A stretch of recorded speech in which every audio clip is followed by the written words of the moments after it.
you're transitioning away from your playing career, you go into coaching, you coach for a number of years, you do some television work. What was it like going from being on the football field, then all of a sudden you're still involved in the game, but it's just you're wearing a different helmet this time. I don't know if everyone feels this way, but part of the reason why I got into coaching the way that I did, or even why I was doing the broadcasting work, is I just wanted to stay involved in the game. I felt like I had built up a bank of resources and some type of institutional knowledge. And I felt like it was my duty to try and share some of that knowledge with the younger generations that are coming up in the game. And I also wanted to stay around the excitement and some of the logistics of the game and around some of the people that tend to gravitate, towards playing, towards coaching, towards operations and those types of things. And I felt like being in coaching was a really good way to accomplish that. And it did work out that way. It was definitely a passion of mine to continue working around football. And that's something I continue to this day, even though my role nowadays, as we'll talk about later, is definitely not directly related to football. That part of me will never exit. So my pursuit of coaching was definitely just finding a way to stay around the game, finding ways to continue to grow as a person, and professionally develop, but then also pass on some of the many lessons that I was fortunate enough to learn. And I think the game of football, there are a lot of people who coach, and there are a lot of people who coach for a lot of different reasons. They're not always the most pure reasons, in my opinion. And I always wanted to be like the coaches that I interacted with, like the coaches that I was able to be coached by. Frank Marcus at Hillmore High School, Craig Handy at Hillmore High School, getting to the University of Oregon and being coached by Gary Croton and Mark Helfrich and Chip Kelly, being around Scott Frost, and then being able to work around those guys as I became a coach and started my own career. I just wanted to emulate their example and try to be like them and have pure intentions for the game.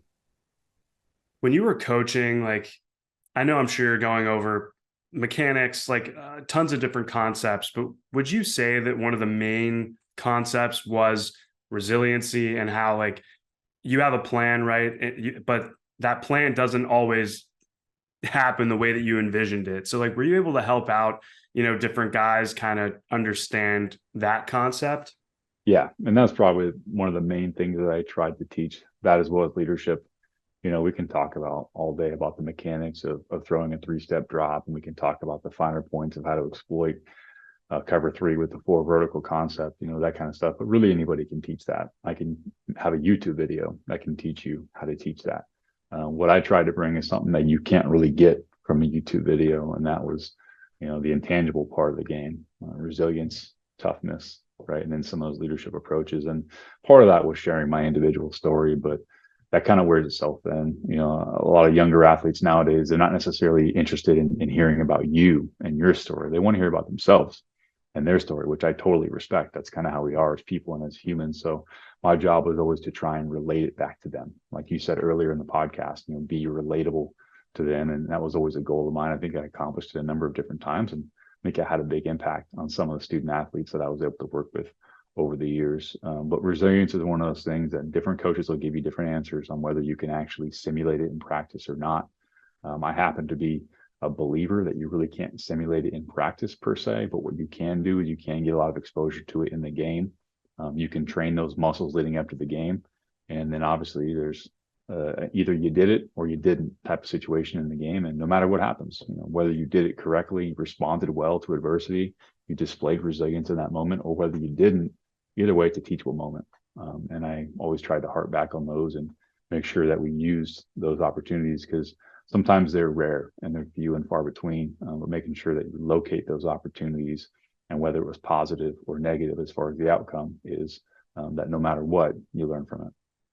Where do you think resiliency comes from? I think as human beings, like, and again, there might not be a direct answer to this, but I've always been fascinated by like where does it come from? Does it come from your environment growing up? Does it come from your parents? Is it something where it's individually in you, and when you reach hard times, you reach and access it on your own? Like that to me has always been something I've been curious about. Just, and maybe it's selfish just from going through stuff in my own life and having to try and figure out ways to push through certain obstacles.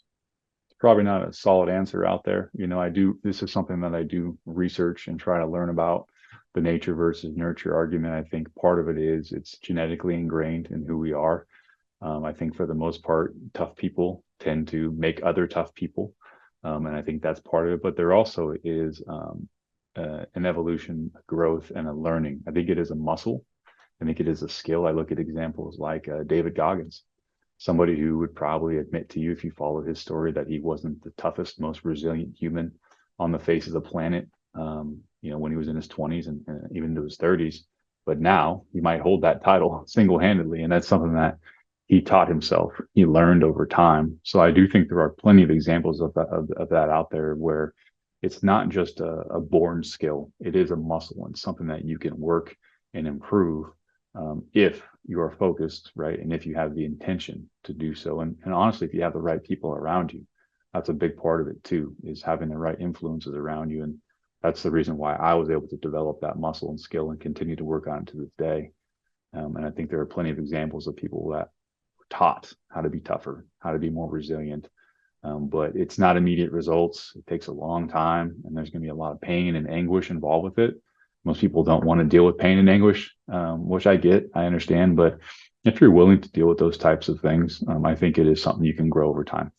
In my own life, my mom passed away when I was 25. And I remember like the next day I was sitting outside of her condo in Southern California and I didn't know what to think. And the sun was setting. And I remember thinking to myself, there's like this like inner voice. It was like, you got this, like, you're going to go do this. Like, it's time to get after it. It was almost like that, like a really nice, like hockey coach that I had saying like, hey dude, like, it's all right. Like you got to get after it. And I don't know where that came from, why it happened the way that it did, but it really propelled me, through that difficult moment to get to where we are now, 7 years later, as a 32-year-old man. So like, I don't know. And I've always like wondered, like, where did that come from? Why did that happen in that moment? And to your point, like, no one has the exact answer to that, but that's why I've been enjoying asking, you guys that question, because everyone has a different answer that's unique to them.